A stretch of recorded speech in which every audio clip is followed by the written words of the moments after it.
Kadang-kadang kita rasa sedih. Kenapalah Allah pilih aku ni? Kenapa Allah bagi kepada aku ni? Allah takkan bebankan kau. Allah takkan bagi satu tanggungjawab kepada engkau, melainkan Allah akan kuatkan kau. Allah akan luaskan rezeki engkau. Allah akan bagi kepada engkau jalan. InsyaAllah tuan-tuan. Mungkin sekarang tuan-tuan tak nampak lagi. Apalah Allah nak bagi ni? Tak larat lah, letih lah, tak mampu lah. Itu semua tuan-tuan perkataan-perkataan seorang hamba. Tak jadi masalah tuan-tuan. Sebab kita seorang hamba yang sangat-sangat lemah tuan-tuan. Sifat itu adalah sifat semula jadi seorang manusia yang tidak mempunyai apa-apa kekuatan. Tetapi tuan-tuan, setelah mana kita rasa diri kita lemah, jangan biarkan macam tu je. Tuan-tuan, cari balik kekuatan itu dengan Allah Subhanahu wa Ta'ala.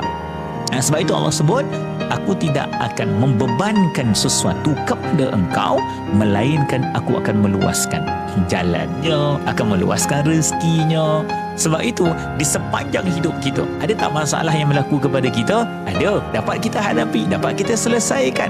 Dan kalau kita tengah ada masalah sekali lagi sekarang ini, tuan-tuan, kita pernah menghadapinya. Dan Allah ada dengan kita. Yakin kali ini Allah tetap ada bersama dengan aku, dan aku yakin Allah akan membantu dalam setiap langkah untuk aku menyelesaikan masalah ini.